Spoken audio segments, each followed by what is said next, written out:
గజం భూమి కేవలం 5,000తో 605 గజాల భూమిలో 630 స్క్వేర్ ఫీట్ సింప్లెక్స్ హౌస్ కేవలం 36 లక్షలు మాత్రమే. నమస్తే రమగారు. నమస్తే జయ. రమగారు, సిరీస్లు స్టార్ట్ చేస్తున్నాం కదా, అన్నీ ఒక 2-3 భాగాలు వచ్చేలాగా చెప్తున్నట్లున్నారు. మరీ పెద్దవి కాకుండా అలా ఇంకోటి ఏదైనా స్టార్ట్ చేద్దామండి. మేలుకున్న యువరాజు లేదా కళ్ళు ఇచ్చిన యువరాజు అలాంటిది పేరు మర్చిపోయాను, కథ గుర్తుంది నాకు. మీ పేరా ఇది? మీరు పెట్టిన పేరా? నేను అదే అని భావిస్తున్నా, కాస్త అటు ఇటుగా అంతే అనుకో. ఎప్పుడో 60s లో వచ్చిన చందమామ కదా. మేలుకున్న యువరాజు బాగుందండి. బాగుంది కదా, కళ్ళు విప్పిన యువరాజు బావుల. బాలే, అది పెట్టుకుందాం రమ్మగారు. మేలుకున్న యువరాజు. పూర్వం అవంతి రాజ్యానికి ఓ రాజుగారు ఉండేవారు. ఆయనకి పిల్లలు లేరు పాపం. చాలా ఏళ్ళకి ఆయన వృద్ధుడైపోయాక ఆయనకు ఒక కుమారుడు కలిగాడు. పిల్లాడు భలే అందగాట, చక్కగా ఉన్నాడు. ఆయన సుందరుడు అని పేరు పెట్టుకున్నారు. అందగాడు కాబట్టి పెట్టుకున్నారు. భార్య ఎక్కువ కాలం ఉండాల. పిల్లాడు కాస్త 4 ఏళ్ళు రాసేసరికి ఆవిడ చనిపోయింది. చనిపోతే ఈయన పిల్లాడి బాగోగులు అవి ఆయనే చూసుకునేవాడు, శ్రద్ధగా ఉండేవాడు. కానీ ఆయనకి భయం పట్టుకుంది. నా తర్వాత పిల్లవాడి పరిస్థితి ఏమిటి? వీడేమో చంటి పిల్లాడు, 3-4 ఏళ్ల పిల్లాడికి ఏం తెలుస్తుంది? మరి ఎంతసేపు కన్ను పెట్టి ఉండాలి. మామూలు కొంచెం ఎర్లీగా పుట్టుంటే కాస్త పిల్లాడిని పెద్ద చేసుకుని వాడి యువరాజు పట్టాభిషేకం చేసి వాడు కొంచెం పెళ్లి పేరెంటం చేశాక తండ్రి వెళ్ళిపోతే కొడుకు ఏదో చూసుకునేవాడు. ఇప్పుడు వీడికి ఏం తెలుసు? లోకం ఎరగని కసుగాయ. అలా బాధగా ఉండేది ఆయనకి.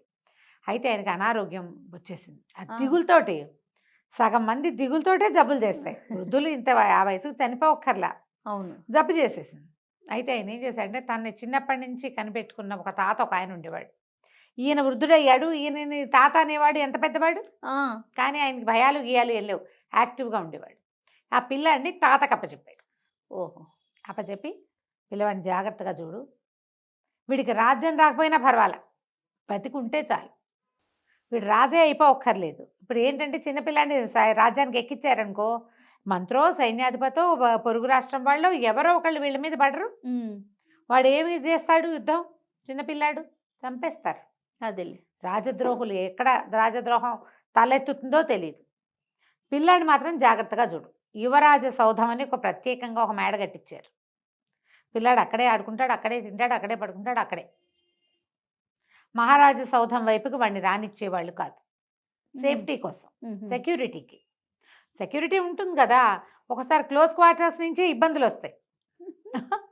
అందుకని ఇలా ఉంచి ఆయన అనారోగ్యం తనకు మొదలవ్వగానే ఈ తాతకు అప్పచెప్పాడు. కట్టుదిట్టం చేశాడు. వాడి తిండి, వాడి తిప్పలు, వాడి పెళ్ళి, వాడి పేరెంటం అన్నీ ఎలా చేయాలి, ఏం చేయాలి అవన్నీ చెప్పి, రాజ్యం వచ్చినా రాకపోయినా పిల్లవాడిని బతికించి ఉంచు, వాడి బతుకు నీ పూచి అంటే ఆయన సరేనన్నాడు. తాత సంరక్షణలోనే పిల్లాడు పెరుగుతున్నాడు. కొంచెం పెద్దవాడు అయ్యేసరికి తండ్రి కాస్త పోయారు. రాజుగారు పోతే ఏమైంది? ముఖ్యమంత్రికి రాజ్యాన్ని అప్పచెప్పారు. పోవటానికి ముందే ముఖ్యమంత్రికి అప్పచెప్పి, అదే ఏమంటారు, మహామాత్యుడు ఆయనకు అప్పచెప్పి, పిల్లవాడు పెద్దవాడు అయ్యేదాకా మీరు రాజ్యం చేయండి, తర్వాత పిల్లాడికి అప్పచెప్పండి. బాగుంది, అదే కదా పద్ధతి. సరే, బాగానే ఉంది. ఆయన దారిని ఆయన ఇంత పెద్దవాడు ఏం కాదు, కొంచెం పర్వాలేదు, కుర్రాడు. అతనికి రాజ్యాన్ని అప్పచెప్పారు. అక్కడ సాదాసీదాగా రాజ్యం జరిగేది. ప్రజలంతా ఏమనుకునేవాళ్ళు అంటే, పిల్లాడు పెద్దవాడయ్యాక యువరాజు అవుతాడు, తర్వాత మహారాజు అవుతాడు. రాజు పట్ల ఆసక్తి ఉన్న వాళ్ళందరూ అలాగే అనుకునేవాళ్ళు. కొత్త రాజుగారి పద్ధతులు నచ్చిన వాళ్ళు ఆ రకంగా నడిపించుకుంటారు, అంతేగా. పాతరాజు కావాలని ఎంతమంది అనుకుంటారు? కొంతమంది ఉంటారు ఆ రాజా కుటుంబానికి వీరాభిమానులు. మిగిలిన వాళ్ళు అలా ఉండరు కదా. కొత్త రాజు ఏర్పరుస్తున్న ఉద్యోగాలు, ఆయన ఇచ్చేటువంటి ఇవో రాయితీలో ఏవో ఆసక్తిదాయకంగా ఉంటాయి. ఎవడైతే ఏమిటి రాజు, అలాంటి భావాలు ఉన్న వాళ్ళు కూడా ఉంటారు. ఈ సుందరుడు మాత్రం తాత సంరక్షణలోనే పెరుగుతున్నాడు. వాడి తిండి, వాడి తిప్పలు, వాడు ఎవరితో ఉండాలి, ఏం చేయాలి, విద్యాభ్యాసానికి కూడా బయటికి పంపల. అయ్యో, ఒక గురువుగారు, కొంతమంది గురువుగారులు వచ్చి ఇక్కడే బోధించేవాళ్ళు. పిల్లాడు ఒక్కడే, వాడికి బోర్ కొడుతుందని కొంతమంది పిల్లల్ని సెలెక్ట్ చేసి వాళ్ళు వచ్చేవాళ్ళు ఇతనితో ఆటకి. స్నేహితులు కూడా సెలెక్షనే. వాళ్ళు ఎవరు ఏమీ తెచ్చి పెట్టకూడదు, వాళ్ళని క్షుణ్ణంగా తనిఖీ చేశాకే లోపలికి పంపేవాళ్ళు. లోపల చాలా పెద్ద సామ్రాజ్యం లాగా ఉంది ఆ కోట. ఆ పిల్లాడికి ఇచ్చిన భవనం చాలా పెద్దది. పిల్లలు హాయిగా తిరగచ్చు, ఆడుకోవచ్చు, ఎంజాయ్ చేయొచ్చు. బయటకు మాత్రం రాకూడదు, బయటికి రానివ్వకూడదు. ఆహారం ఆయన తినకుండా ఏది పిల్లాడికి పెట్టనిచ్చేవాడు కాదు. ఓహో, బాగుంది. ఏ ఆహారము పిల్లాడికి వచ్చేది కాదు. ఎందుకంటే ఇప్పుడు మన రాజుగా ఉన్నటువంటి మహామంత్రికి ఆశపట్టి పిల్లాడిని పాడు చేసేస్తే ఏదైనా చేస్తే అదేలే ఆ అనుమానం ఉంది కదా. పండు కూడా తనంతట తను పిల్లాడు తినేవాడు కాదు. ఆ పిల్లాడికి ఏం పెద్ద అసంతృప్తి ఉండేది కాదు, కొంతంతా బాగానే ఉండేవాడు. క్రమంగా వాడికి బయటికి వెళ్ళాలి ఇలాంటి ఆసక్తులు మొదలైనాయి. 19-20 సంవత్సరాల లాగానే ఒక మంచి సంబంధం చూసి పెళ్లి చేశారు యువరాజుకి. పెళ్లి చేశారు. ఆ అమ్మాయి ఆ లోపలే ఉండేది, లోపలే ఉండేది. కానీ ఈ తాత భార్యాభర్తలని ఇద్దరిని ఒక చోట ఉండనిచ్చేవాడు కాదు. కబుర్లు చెప్పుకునేవాళ్ళు, అమ్మాయి తిండి అమ్మాయిదే, అబ్బాయి తిండి అబ్బాయిది, అబ్బాయి రూమ్ అబ్బాయిదే, అమ్మాయి రూమ్ అమ్మాయిదే, సినిమాటిక్గా. ఆ అమ్మాయిని తాంబూలం కూడా ఇవ్వనిచ్చేవాడు కాదు ఆయన, తాంబూలం కూడా ఆయనే కట్టించేవాడు. వివాహం అయింది, ఇద్దరు స్నేహితుల్లాగానే ఉండేవాళ్ళు అమ్మాయి అబ్బాయి. ఇంకా కొంతకాలం గడవాలి. అయితే ఏమైంది, ఒకసారి స్నేహితులందరూ వచ్చారు. వీడికి బయటికి వెళ్ళాలన్న ఉత్సాహం అవి మొదలైపోయినాయి. ఆ భార్య బయట అలా ఉంటుంది ఇలా ఉంటుంది, మా ఊళ్ళో ఇలా ఉండేదని చెప్తుంది, వీడికి ఉత్సాహం. అయితే ఏమైంది, ఒకసారి ఫ్రెండ్స్ అందరూ వచ్చేసరికల్లా మేడ మీదకి వెళ్ళారు. చాలాసేపు మేడ మీద ఉంటే దూరంగా ఒక తెల్లటి సౌధం కనపడింది. అది ఎంత బాగుందో, అది ఎవరిల్లు ఏమిటి అన్నారు. అనేసరికల్లా ఈ స్నేహితుల్లో ఉత్సాహవంతుడు ఒకడు ఏమన్నాడంటే, నిజాన్ని నువ్వు అక్కడ ఉండాల్సింది, అది మహారాజ భవనం, సభాభవనం, నువ్వు అక్కడ ఉండాలి, వైట్ హౌస్ అక్కడే కదా నువ్వు ఉండాల్సింది. కానీ ఏమిటంటే మరి మీ నాన్నగారు చనిపోవటం వల్ల, నీకు ఈ సంరక్షణ వల్ల, మహామంత్రికి రాజ్యాన్ని అప్పగించడం వల్ల నువ్వు ఇంకా ఇలాగే రాజుగారి అబ్బాయిగానే, పాత రాజుగారి అబ్బాయిగానే ఉండిపోయావు అని చెప్పేశారు. కల్లా వీటి కిందకు వచ్చి, నేను ఊళ్ళోకి వెళ్తాను, ఆ మహారాజ్ సౌధం చూడాలనుకుంటున్నానని చెప్పాడు. చెప్పితే సరే మరి ఈయన ఏం చేశాడు, కొంచెం ముందు వెనక ఆడి తాత అన్నాడు ఏర్పాటు చేస్తానని చెప్పాడు. చెప్పి ఏం చేశాడు, కొన్ని గుర్రాలు సిద్ధం చేశాడు. ఈయన ఫ్రెండ్స్, కుర్రాడు, తాత కూడా ఒక గుర్రం మీద అందరూ కలిసి బయలుదేరారు. ఇప్పుడు ఒక్క కుర్రాడు పరిగెత్తుకుంటూ వెళ్ళి 4 చలాంగులో చూసి రావటం వేరు, సపరివార సమేతంగా టిక్కు టిక్కు టిక్కు అని ఏం ఉత్సాహం ఉంటుంది వాడికి. కానీ పాపం వెళ్ళాడు. వెళ్తే సరే అందరూ పలకరించారు, రాజుని యువరాజుని చూసారు, జనమంతా ఉత్సాహపడుతున్నారు చాలామంది. ఆ సభాభవనానికి వెళ్తే అక్కడ సభ జరుగుతుంటే ఎవ్వరూ తనకి పలకలేదని, అక్కడున్న వాళ్ళకే పలుకుతున్నారని అర్థమైంది ఇతనికి. ఉండబుద్ధి కాల అక్కడ, ఇదంతా నాది కదా, ఏమిటి నా పరిస్థితి ఇట్లా ఉంది, నేను ఎందుకు ఇలా అయిపోయాను, ఈ తాత నన్ను వదలడే, తాతదేమిటి ఆయనకి ఏముంది, రాజాజ్ఞ, పిల్లాన్ని బతికించాలి అంతే, ఇంకంతకంటే ఏం చేయలేడు. సరే వెనక్కి తిరిగి వచ్చేసారు. తిరిగి వచ్చేసేసరికల్లా ఆ పూట పడుకుంటే ఈ అబ్బాయికి ఎలాగైనా వెళ్ళిపోవాలనిపించింది. వెళ్ళిపోవాలి, అక్కడికి వెళ్ళాలి, మళ్ళీ వెళ్ళాలి ఇంకొకసారి, ఈసారి ఈ గుంపుతో వెళ్ళకూడదు. వెళ్ళాలి అంటే తాత ఏమంటాడు, తను కూడా తయారవుతాడు వెనకాల. చెప్పకుండా వెళ్ళిపోవాలా, చెప్పకుండా వెళ్ళిపోదాం అనుకున్నాడు. ఇక భవనంలోంచి బయటపడడానికి మార్గాలు చూశాడు. అన్ని తలుపులు బంధించబడి ఉన్నాయి, గవాక్షాలు ఉన్నాయి, కిటికీలు ఉన్నాయి. కిటికీల నుంచి దిగాలంటే ఎలా దిగాలి ఆలోచించి వెతకడం మొదలుపెట్టాడు. వెళ్తే అన్ని గదులు వెతికాడు, ఒక పెద్ద తాడు కావాలి నాకు, ఇది కట్టేసి దిగుదాం. వెతగ్గా తన భార్య గదిలో ఒక తాటి నిచ్చెన కనపడింది అతనికి. ఈ తాటి నిచ్చెన అక్కడ ఎందుకుందో, దీన్ని ఎవరు ఉపయోగిస్తున్నారో ఆలోచించాల. అప్పటికి గంట సేపటి నుంచి వెతుకుతున్నాడు. మనకు కావాల్సిన వస్తువు దొరికినప్పుడు డెస్పరేట్గా వాడేద్దాం అనుకుంటాం. అవును, అంతేగాని దేనివల్ల ఉంది, ఎవరు పెట్టారు, ఏం చేస్తుంది, ఈ గదిలో ఎందుకుంది, అలా ఊహ రాక ఆ తాటి నిచ్చెన్ని కిటికీలోంచి బయటేసుకుని దిగేశాడు. దిగేసి నిశ్శబ్దంగా గోడలు దాటుకుంటూ బయలుదేరి బయటికి వెళ్ళిపోయాడు. పై సౌధంలో పై అంతస్తులో ఉన్నవాడు కిందకి దిగి వచ్చాక ఏముంది, అది దిగేశాక ఇక మామూలు గోడలే. తలుపులకి తాళాలు వేస్తారు కానీ గోడలకు తాళాలు వేయలేరు కదా, కాస్త ఎత్తుగా ఉంటాయి అంతే. మెల్లిగా ఇక కోట ఈ మన దానికి ఆ సౌధం తాలూకు గోడలు అవి గేట్లు దాటుకుని బయటకు వచ్చాడు. బయటకు వస్తే అక్కడొకళ్ళు మాట్లాడుకుంటూ మాటలు వినపడుతున్నాయి. యువరాజు బయటకు వచ్చాట ఈ మధ్య, అంటే ముందు వచ్చాడు కదా, ముందు రోజు బయటకు వచ్చాట. నిజానికి న్యాయం పడితే ఆయన రాజ్యం చేయాలి కుర్రాడు, ఈ దుర్మార్గుడి చేతిలో పడ్డాం మనం అని ఒకళ్ళు మాట్లాడుకుంటున్నారు. అక్కడి నుంచి ఇంకోళ్ళు ఎవరో మాట్లాడుకుంటున్నారు. ఆ ఎవరైతే ఏముందిరే, రాజు అన్నవాడు, అతనికి ఏం తెలుసు, యువరాజుకి చిన్నవాడు పగే ఆ సౌధంలోనే ఉన్నాడు. ఈ చిన్న సౌధంలో ఉండేవాడికి ఏం తెలుస్తుంది అని ఇంకొకళ్ళు ఇంకా ముందుకెళ్తే అమ్మో వాడి రాసలీళ్ళు ఏం ఎక్కువైపోయినాయో, వీడితో ఎప్పుడు వీడి పీడ విరగడుతుందో అని రాజు గురించి మాట్లాడుకుంటున్నారు. ఇతను ఆశ్చర్యంగానూ ఉంది, ఆలోచనగానూ ఉంది. ఉమ్, ఎట్లా నేను నా రాజ్యాన్ని తీసుకోగలుగుతాను? ఇలా ఆలోచిస్తుంటే ఒక బండి వస్తూ కనపడింది. నేను గబగబా చెప్పేస్తున్నా, కొంచెం వివరంగానే ఉంది అది. ఆ బండిలో మహామాచుడు ఇప్పుడు రాజుగా ఎవరున్నాడో ఆయన, మంత్రి పక్కపక్కన కూర్చొని వెళ్తున్నారు. ఆ బండి ఎత్తైన బండి, వెనకకి ఇట్లా కిందకి కాళ్ళు పెట్టుకుని దిగడానికి మెట్టుకి కిందకి ఒక సాధనం ఉంది. అంటే మెట్లు ఉంటాయి కదా ఆ బళ్ళకి. ఆ చటుకుని ఏం చేశాడు, చీకటి మాటున ఆ బండి వెనకాల మెట్టు పట్టుకుని మెట్టు మీద కూర్చుని ఆ బండితో పాటు వెళ్ళిపోయాడు. ఓహో.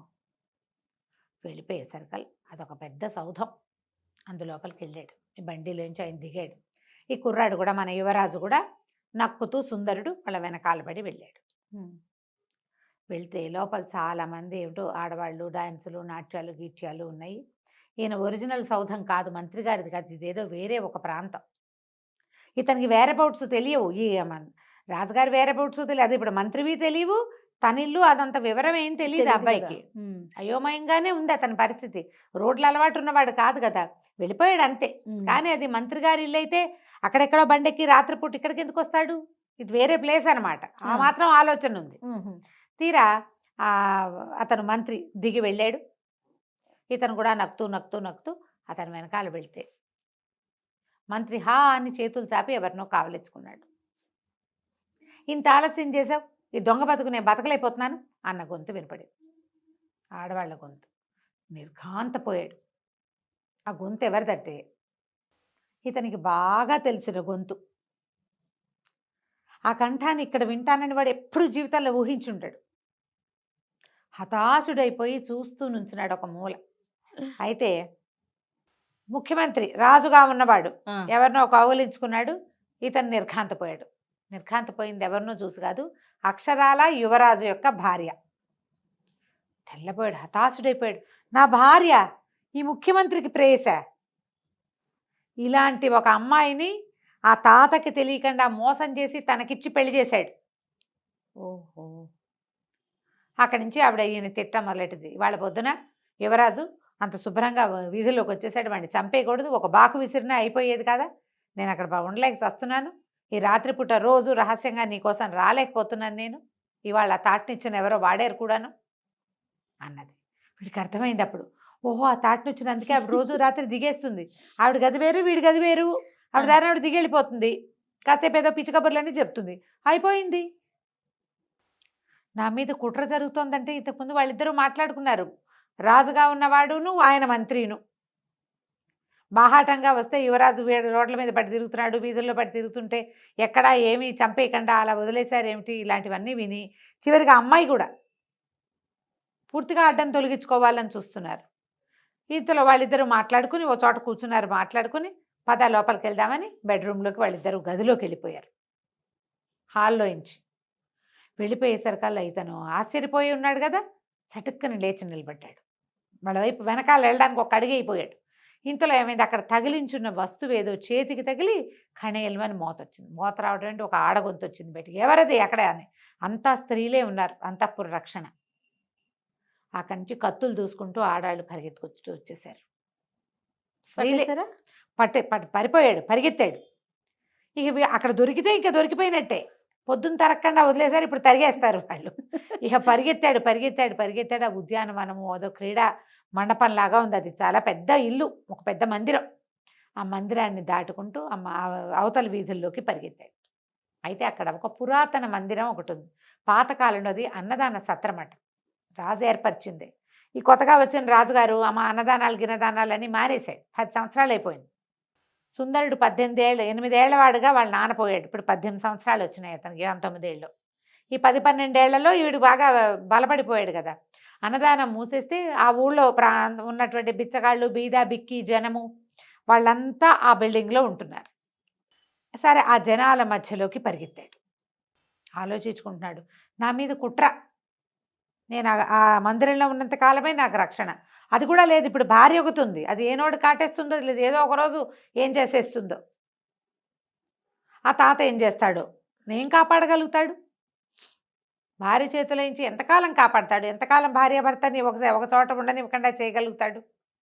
అతనికి ఏం చేయాలో తెలియలే. అయితే బయట రక్షక భటులు పరిగెడుతున్నారు, ఆడవాళ్ళ అరుపులు వినపడుతున్నాయి. ఇతను అసలు లోపలికి వచ్చేసాడు. ఇంతలో ఏమైంది, సడన్గా ఆ దీపాలు అవి అక్కడక్కడ కొంచెం చిన్న చిన్న నూనె దీపాలు ఉన్నాయి. అర్ధరాత్రి అయిపోయింది. ఒక మూల ముడుచుకుని కూర్చున్నాడు ఇతను. కూర్చుంటే ఒక వ్యక్తి లోపలికి వచ్చాడు. ఈ వచ్చిన వాడు మంచి బ్రహ్మాండమైన ఆజానుబాహువు, పెద్ద భారీగా కనపడుతున్నాడు. ఇతను ఏమనుకున్నాడు, సుందరుడు ఎవడో నన్ను పట్టుకోవటానికి వచ్చిన వాడే అనుకున్నాడు. కానీ నిజానికి కాదు, అతను ఒక మంత్రసిద్ధి కలిగినటువంటి గజ దొంగ. వీళ్ళు ఏం చేస్తారట, దొంగల దగ్గర నేత్రాంజనం అని ఉంటుంది, అది కంటికి పూసుకుంటారట రాత్రిళ్ళు. ఆ కంటికి పెట్టుకుంటే చీకట్లో కూడా కళ్ళు కనపడతాయట. ఆ అంజనం పూసుకుని ఈ చీకటిలో ఉన్నటువంటి ఈ బిల్డింగ్ లోపలికి వచ్చాడు. వచ్చి అటు ఇటు నడుస్తూ వచ్చి ఈ కుర్రాడి దగ్గరకు వచ్చి లేపాడు. డబ్బులు ఇస్తాను, పని చేస్తావా అని. ఇతనికి అర్థమైంది ఈ దగ్గర ఏమీ ఆయుధాలు లేవు. ఏదో పిలుస్తున్నాడు. ముందు ఇక్కడి నుంచి బయటికి వెళ్ళడానికి ఒక మార్గం కావాలి. తను బయటికి వెళ్తే తనని వాళ్ళు గుర్తుపడతారు. వీడెవరితోటో వెళ్తే గుర్తుపట్టకపోవచ్చు పనివాడిగా వెళ్తే. నాకేం కళ్ళు కనిపించట్లేదు, చీకటి గుయ్యారం అన్నాడు. దాందే ఉందని ఏం చేశాడు అతను, ఈ అంజనం తీసి నేత్రాంజనం వాడి కంట్లో పెట్టాడు. అంజనం కంట్లో పెట్టేసరికి అంతా కనపడ్డా మొదలెట్టింది. అందరూ మనుషులు ఎడాపెడా పడుకున్నాడు. అంతా మాస్టిగా మురిగ్గా దిగమాలినట్టుగా ఉంది. చాలామంది ముష్టివాళ్ళు, వాళ్ళు దారిపోయేవాళ్ళు ఎవరెవరో పడుకుని ఉన్నారు. వాళ్ళ మధ్య నుంచి ఎవరిని తొక్కకుండా ఇద్దరు కలిసి దాటుకుని వచ్చారు. పద వెళ్దామని ఎక్కడికో తీసుకుపోయాడు. వాళ్ళ ఇంటికి ఒక గుహలాగా ఉంది. అక్కడ బయట నిలబడి ఏదో మంత్రం చదివాడు. గుహ తెరుచుకుంది, లోపలికి వెళ్ళాడు. లోపల అతని భార్య, కూతురు వాళ్ళు ఉన్నారు. బోళ్ళంత సంపద ఉంది. ఆయన ఏం చెప్పాడంటే భార్యకి, ఈ కుర్రాడిని తీసుకెళ్ళి ఒక చోట కూర్చోబెట్టి మళ్ళీ వస్తాను, పని ఉంది, మన పనికి వెళ్ళేటప్పుడు నేను తీసుకెళ్తాను, ఇక్కడ ఉండమని ఒక చోట కూర్చోబెట్టి లోపలికి వెళ్ళాడు. భార్యకి చెప్పాడు. ఇవాళ అతను ఏం చేశాడు, వచ్చేటప్పుడు ఒక పెద్ద 2-3 మూటలు వీరితో మోయించి తీసుకొచ్చాడు ఈ సుందరుడితోటి. నేను ఒక చోట బిచ్చగాళ్ల మందిరంలో ఒక కుర్రాడిని చూశాను, చాలా అందంగా ఉన్నాడు, సామాన్లు మోసుకు రావడానికి వాడిని తీసుకొచ్చాను, పిల్లాడు బాగున్నాడు, వాడికి మన దొంగతనం విద్యలు నేర్పుకుంటే మన పిల్లనిచ్చి పెళ్లి చేయొచ్చు అంటే. ఈవిడేమంది, ఇట్లా కొత్తవాడు ఎవరినో తెచ్చి పెళ్లి చేస్తానంటావేమిటి, చంపేసేయి, అందరిని చంపేసినట్టే. అక్కడి నుంచి ఒక మనిషిని తీసుకొచ్చి వాడికి తన గుర్తు తెలియకుండా చంపేస్తాడట అతను. చంపేయమన్నది. వీడు సామాన్లు మోసుకొచ్చాడు, మోసుకొచ్చిన వాడిని చంపేస్తారనమాట. ఆయన దొంగతనం చేసిన వస్తువులన్నీ మోసుకొచ్చారనమాట. చంపేయమనగానే ఇతని పక్కన కూర్చున్న, తన భార్య పక్కన కూర్చున్న అతని కూతురు ఒక 16 ఏళ్ల పిల్ల బయట ఉన్న వాడెవడో చూడడానికి బయటకు వచ్చింది. తీరా చూస్తే ఎంత బాగున్నాడు. బాగుండేసరికల్లా అమ్మాయింది గబుక్కొని గబగబా దగ్గరకు వచ్చేసేసి వాళ్ళ అమ్మ నాన్న ఇంకా డిస్కషన్ పెడుతూనే ఉన్నారు. ఇది బయటకు వచ్చేసి ఈ కుర్రాడిని చేయిపుచ్చుకుని గుమ్మం దాకా తీసుకెళ్ళి ఓ మంత్రం చెప్పింది. ఈ మంత్రం చదువుకో, తలుపు తెరవబడుతుంది, తలుపు తీసుకుని పారిపోయి, ఇక్కడే ఉంటే చంపేస్తారు అని చెప్తే ఆ కుర్రాడు, చీకటి వాళ్ళకి నేత్రాంజనం ఉంది కాబట్టి కనిపిస్తుంది, వీడికి నేత్రాంజనం ఉందిగా, ఆ నేత్రాంజనంలో ఆ పిల్ల వైపు తలకాయ తిప్పి చూశాడు. చూస్తే పిల్ల చక్కగా ఉంది, బుద్ధిమంతురాళ్ళగా. ఎవడైనా ఒకడు అనవసరంగా మరణించకూడదు అనుకుని ఆ బుద్ధి నచ్చింది. పెళ్ళంగా ఉండి రాజుని చంపేద్దామని చూసేదాన్ని చూశాడు, అదే ఆడవాళ్ళని నమ్మకూడదు అనుకున్నాడు. చూస్తే ఈ పిల్ల మంచి పిల్లలే ఉంది. సరే ఆ మంత్రం చదువుకుని బయటికి వెళ్ళిపోయాడు. ఆ చీకట్లోనే నడుచుకుంటూ మొత్తానికి తన దారి వెతుక్కుని తన భవనం వైపుకి బయలుదేరాడు. తెల్లవారుతుండగా భవనం చేరుకున్నాడు. రాత్రే ఈ కుర్రవాడు మాయమైపోయిన సంగతి తాతకు తెలిసిపోయింది. వెతుక్కుంటున్నాడు. ఇతను ఏమన్నాడంటే, తాత ఇంకేం భయం లేదు, మనం ఏం చేయాలో మనకు తెలిసిపోయింది, ఏం జరుగుతుందో కూడా మనకు తెలుసు, నువ్వు అర్జెంటుగా వెళ్ళి ముఖ్యమంత్రిని పిలుచుకురా అని చెప్పాడు. రాజోచితమైన బట్టలు వేసుకున్నాడు. తన స్నేహితులందరికీ కబురు చేశాడు, రండి అని. అక్కడి నుంచి మంత్రి గారు వచ్చాడు. మంత్రి రంగాని కుర్రాడు అడిగాడు, సుందరుడు, నన్ను చంపడానికి చాలా ఎత్తులు వేస్తున్నారు, ఇదేనా మా నాన్నకి మీరిచ్చేది, మా నాన్నకి మీరిచ్చే గౌరవం అంటే? ఆ మంత్రి కాళ్ళ మీద పడ్డాడు. నన్ను క్షమించండి బాబు, నేను వాడితో కలిసి లేను, నేను గనక మీ వైపు మాట్లాడితే నా పీక ఉత్తరిచ్చేస్తాడు, నా కుటుంబం కోసం నాకు ఇంకో దారి లేదు, మన రాష్ట్రంలో మన రాజ్యంలో ఉన్న సైన్యాధిపతులు కానీ దండనాయకులు కానీ అందరూ కూడా ప్రభుభక్తి పరాయణులే, కానీ వీడు పాత ప్రభువు పేరెత్తంగానే చంపేస్తాడు లేదా జైల్లో పెడతాడు, నగర బహిష్కారం విధిస్తాడు. చాలామందికి అట్లా జరిగిపోయింది. నేను కాకుండా ఇంకా 4 మంత్రులు ఉండేవాళ్ళు, వాళ్ళందరూ ఇళ్ళదారి పట్టేశారు. ఇళ్ళదారంటే పైదారే. మేము కూడా మిమ్మల్ని కనుక వెనకేసుకుని వచ్చామా మేము దొరికిపోతాం. అందుకని ఇక తప్పనిసరి పరిస్థితి అయ్యి మేము అతని వెనకాల ఉండవలసి వస్తుంది. ప్రజలు కూడా విసిగిపోయి ఉన్నారు అతనితోటి. రాజ్యాధికారం మంత్రులు చేజిక్కించుకుంటే ఎట్లా? ఆ కాలం పద్ధతి అది కాదు. క్షత్రియులకే కావాలి. అతను కడు దుర్మార్గుడు. చాలా ఆలోచించి మీ భార్యని కూడా తన ప్లాన్ చేసినట్టుగానే తీసుకొచ్చి మీకు అప్పచెప్పాడు. ఆ పెళ్లి కూతురు సంబంధాలు అవన్నీ కూడా జాగ్రత్తగా ఈ తాతని మోసపుచ్చాడు అనమాట.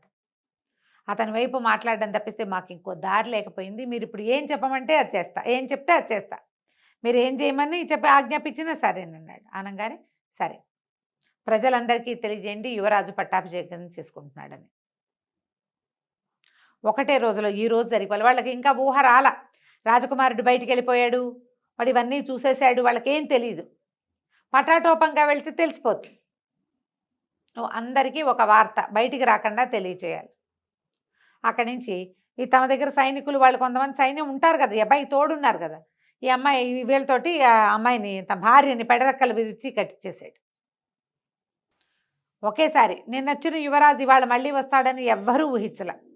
ఎందుకంటే అతను 10 ఏళ్ల వయసులోనో 9 ఏళ్ల వయసులోనో ఒకసారి వచ్చాడు, మళ్ళీ 18-19 ఏళ్ళు వచ్చాక రెండోసారి వచ్చాడు ఊళ్ళోకి. నిరాడంబరంగా గుర్రం వేసుకుని వెళ్ళిపోయాడు. స్నేహితులందరినీ కాసేపు ఆగి రమ్మన్నాడు. పటాలం అంతా పోయిందనుకో, ఏదో పటాలం వస్తుందని చూస్తారు. ఒంటరిగా వెళ్ళే యువరాజుని ఎవరు చూస్తారు? మేఘాల మీద వెళ్ళిపోయి రాజభవనంలోకి ప్రవేశించి వెళ్ళి సింహాసనం మీద కూర్చున్నాడు. అప్పుడే ఇంకా సభ సర్దుకుంటున్నారు జనాలు. ఈ సింహాసనం మీద వచ్చి కూర్చున్న యువరాజును చూసేసరికల్లా ఏముంది, మహారాజుకి అంటారు కదా, యువరాజుకి జయ అని అరిచారు కొంతమంది.